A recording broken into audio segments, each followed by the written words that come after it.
Hey everybody, I just got one more quick video. I have a question for some of you other modelers out there. I'm making blind markers for I Ain't Been Shot Mum for my World War II gaming. They don't have blinds in Flames of War or Bolt Action, but in I Ain't Been Shot Mum they do. And I was making some, and I was trying to figure out how I want to make them. So, like this, for instance, there's a little bit of reflection there, is a printout of what a blind looks like in the game.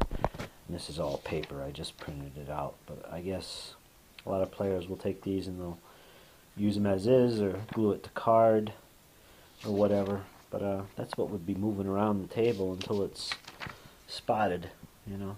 I guess that's okay.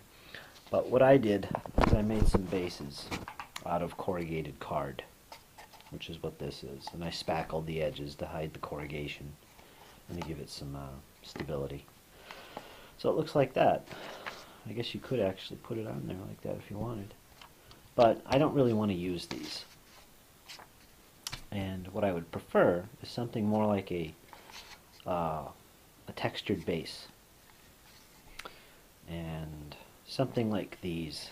These are little rectangles. These are for a different game. A whole different thing. There's basically bases that I make. I think I use them for DBA camps. You know, just put, you know, models of things on there to represent a camp.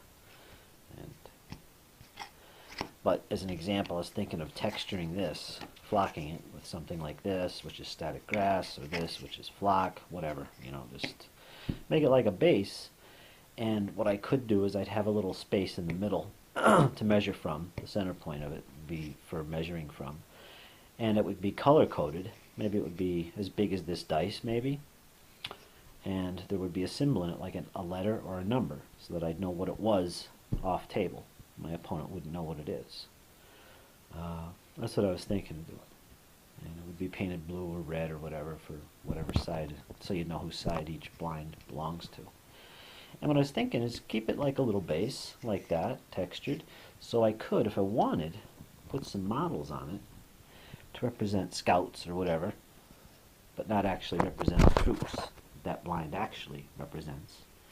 It might actually represent nothing in the game. But I was thinking of doing that. It would look nifty. I wouldn't have to actually build a diorama out of it, which I could do, but that would be a lot of extra work. I'm going to have about maybe 20, 14, 15, or 20 of these things at the most, so I don't want to do too much of that. So I was thinking, you know, this would be a nifty little way of representing a blind in a game. And again, it would be like this big.